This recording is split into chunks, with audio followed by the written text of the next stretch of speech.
We not about to do this. We are not about to do this. We are not about to let this day go by without talking about Jay-Z and the anniversary show that's happening in New York City. We not about to do this. We gotta talk about the Reasonable Doubt anniversary show. Now, I can't go. It's too expensive. I'm sorry, I can't go. I'm not spending all that money on that. But what I will do is, with y'all, I want to talk about 6 records that I feel like needs to be performed at this anniversary show. These 6 records needs to be performed, and I'm going to explain why for each one. We're not going to take that long on this video. Make sure you like and subscribe and hit all the notifications, you know what I'm saying, to support my channel. I appreciate y'all. I'm trying to get to that 1,900 subscribers, so help me out. Okay. Before I start this list, let me say this. Reasonable Doubt, 30 years? I am a Reasonable Doubt Jay-Z fan. I am a beginning Jay-Z fan. I explained in a previous video, you know, how I became a Jay-Z fan. One of my good friends, you know what I'm saying? Shout out to Robert, you know what I'm saying? He actually put me on to Jay-Z. He gave me my first Jay-Z Reasonable Doubt tape, you know what I'm saying? And I was hooked as a fan ever since then. So I'm saying that this anniversary show is dedicated for those who are really day one Jay-Z fans. I mean, he had a couple of records before the Reasonable Doubt album, but I'm saying from the Reasonable Doubt album, if you're a Jay-Z fan from that era, then you understand how I feel and how monumental of a day this really is. You know what I'm saying? This is a real thing. On top of that, I want to say that it's going to be a mixture of different types of Jay-Z fans. It's going to be Reasonable Doubt fans, which I feel like this concert is for them. But then it's also going to be Hard Knock Life fans, that was at like the height of his career. When Hard Knock Life came out, you know what I'm saying, they was on top. You know what I'm saying? They was extra fans, you know what I mean? But then there's also fans of Jay-Z the billionaire. So there's going to be some people going because they know Jay-Z for being a billionaire and doing business moves. I don't know how it's going to translate for them as far as the concert, but hey, you like it, I love it. So let's get into these records. These 6 records I feel like needs to be performed on this stage, and I'll explain why. Number one,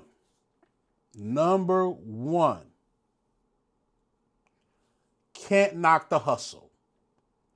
Can't Knock the Hustle, the first record off of Reasonable Doubt, needs to be performed. I believe it's going to be performed, but I'm explaining why it needs to be performed. We need that Jay-Z and Mary J. Blige dynamic again. We seen it on stage when he did the Fade to Black movie, and he was, you know, at Madison Square Garden, and we seen Mary J. Blige come out on stage and do her thing. We seen that, but we need to see it again. It's been 30 plus years. We need to see Jay-Z and Mary J. Blige on that stage again. That's Mary J. Blige singing that hook on, you know what I'm saying, Can't Knock the Hustle.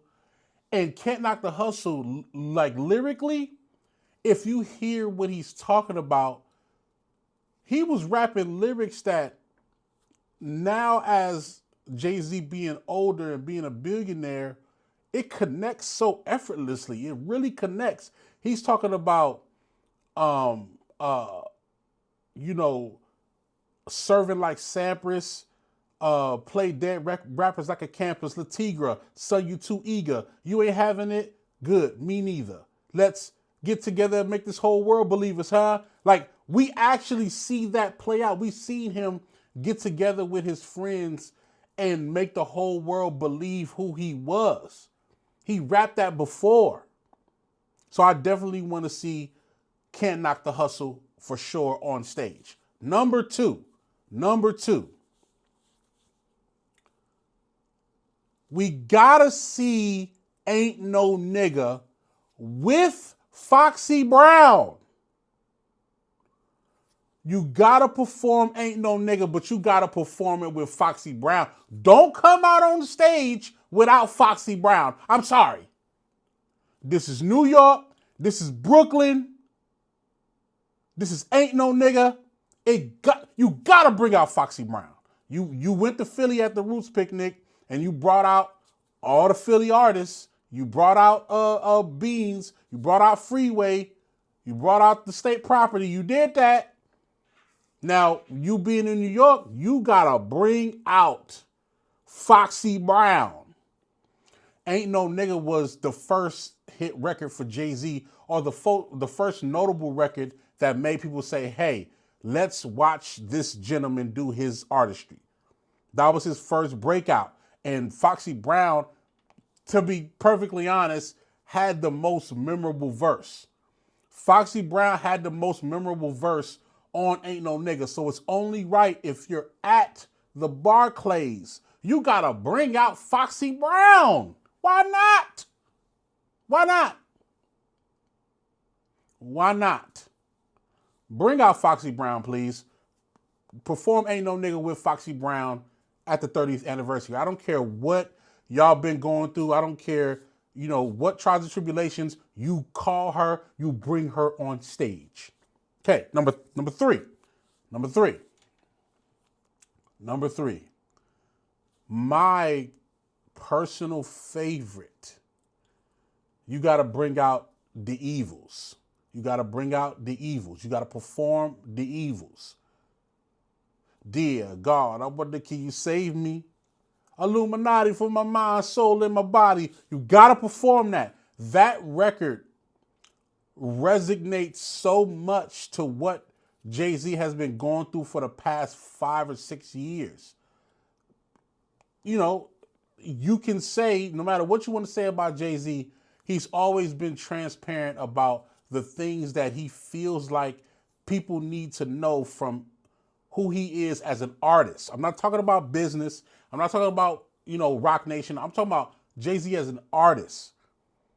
If he lived it, he's going to pen it. If he lived it, he's going to put it in his music.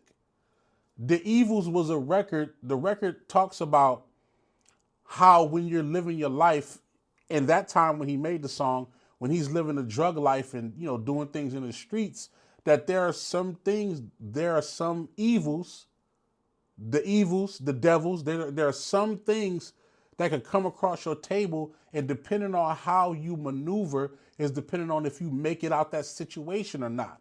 If you escape the devils. That's what the song is about. Fast forward till now.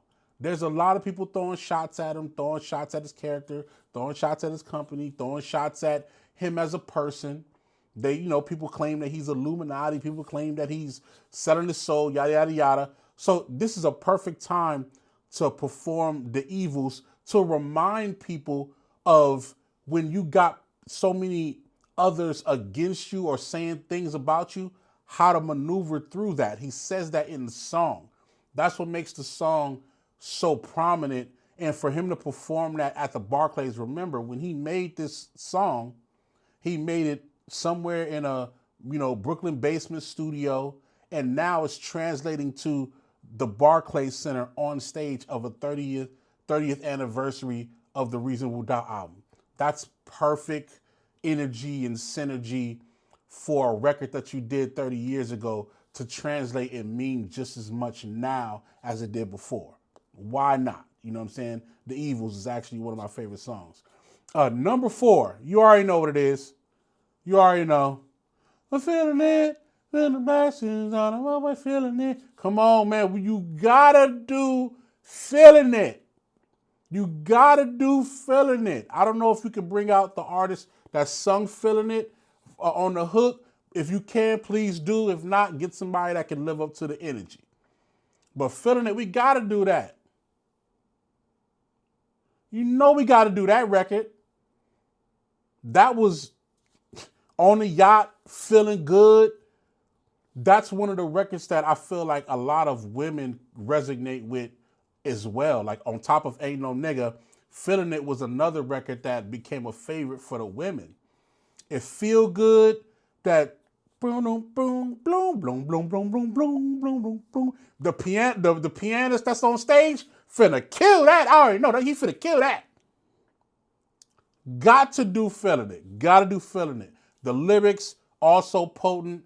That was one of the records where it aged well. Feeling It aged well because in the time, like I remember when Reasonable Doubt came out, in the time when that record was on there, that wasn't a favorite. Feeling It was not a favorite. It only became a favorite after years' time. It started to age well. Was the song that good to live up to it? For sure, but it aged well. It wasn't a favorite on the album at first. You know, at that time, everybody wanted something aggressive, wanted something that's not too flashy. He came out and fully put the Coogee on, do his thing. So it wasn't a favorite record, but now it resonates so much to how people live their lives and experience luxury nowadays. So it's a great record. You got to perform Feeling It. You got to perform Feeling It. Number five.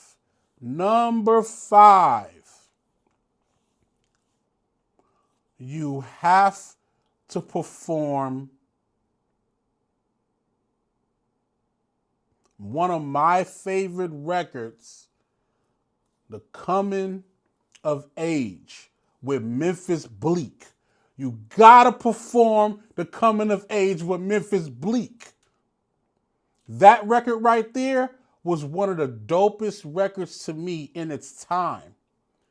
He made a song, they both made a song about a drug kingpin, which was Jay-Z, that was getting all the birds and getting all of the work, and then a kid on the corner that was selling the work. He was selling the drugs for Jay-Z, and he on the block all the time. And there was a little bit, there was an energy of, okay, I see this little kid, I see this kid hustling and doing his thing. Let me see what he really about, because he could end up being one of my right-hand mans. Who knows? You know what I'm saying? Jay-Z goes to him, hey, man, I see you shine, I see you do your thing. Kid like Bleek like, hey, I see what you're doing. You know what I'm saying? I like your style. You know what I'm saying? Jay-Z give him $1,000. He's like, oh, a G? Nah, I give it back. I ride with you for free. I want the long-term riches and bitches. Listen to me. Come on, man. What we talking about? Storytelling at its finest. Not only was it a great story, it translated into actually what happened now. Jay-Z became a boss in his own right. He became a billionaire in his own right. And his right-hand man is Memphis Bleek. It turned into a true story. A story that they made about street life turned into a true story about success. Why would you not perform that on stage? You gotta have Bleek come out. You think Bleek not finna come out during a Barclays and tear it down? And throw that $1,000 into the crowd like they used to do back on the backstage tour? Come on, man. That's another record that translates very well. It went from an actual story to it being real life. Like they really live that. You feel what I'm saying? Come on, man. You gotta perform Coming of Age. You gotta perform. And if you want, you could do Coming of Age 1 and 2. 1 and 2. Because 2, even though it was on the Hard Knock Life album, 2 was about maybe they might get into some conflict and people on the block is telling Bleek like, man, fuck Jay, he doing whatever, yada, yada, yada. You know what I'm saying? You should be the man. And then Jay was like, man, Bleek kind of acted funny. Let's see what's going on. And then when they meet up, they realize like, man, we together. Like I ride with you. My gun, your gun is my gun. Your bitch is my bitch. Come on, man. Hey. Gotta perform Coming of Age. In my last record, number 6. Is it 6? Is it 6? Is it 6? Let me make sure I count. Can't Knock the Hustle. Ain't No Nigga. What else is it? Sorry about that. Ain't No Nigga. The Evils, Feeling It. Coming of Age. Yeah, number 6. My last one. Okay? before I get out of here. Number 6, this record is going to erupt when it gets performed at the Barclays. I have no doubt in my mind that this record will go absolutely insane when it gets performed tonight.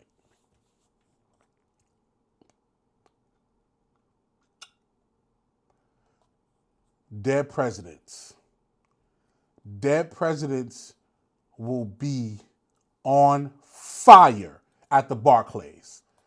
To rap Dead Presidents after 30 years at the Barclays Center, a place where Jay-Z invested time and effort into that coming to fruition with other members, of course. The words that he's saying on Dead Presidents, I'm out for presidents to represent me. He became a billionaire. What other song should you perform other than Dead President? He should perform both versions. You know, it's 2 versions, right? There's a version, there's Dead Presidents 1 and there's Dead Presidents 2. Dead Presidents 2 is on the album. Dead Presidents 1 was a record that he put out as a single, and he did a video to it. So when you watch the video, it's Dead Presidents 1, which is 2. It's 2 totally new verses on Dead Presidents 2. To me, to be honest, I like version Dead Presidents 2, but both versions is fire. That record right there, and if he bring Nas out on stage, oh my goodness. If he bring Nas out on stage, remember, I'm up for presidents to represent me. That's Nas' voice. You feel me? If he brings Nas out on stage to have him do the hook, it's over. It's over. I would love to see that. Their connection between Jay-Z and Nas through all the turmoil, they're now friends. They're great friends, and they do business, you know, in a good way. I love that. Listen, Dead Presidents definitely is going to be performed, and Barclays will be on fire. That's for sure. That's my list. Those are the 6 records that I feel like definitely will be performed and needs to be performed. It's ridiculous. If one of those records don't get performed, I'm going to be pissed. I'm going to be pissed. But yeah, let me know in the comments. Let me know in the comments which records y'all think needs to be performed. And y'all already know what it is, man. This is the Council Polly Rob. I appreciate y'all. Peace. Work love.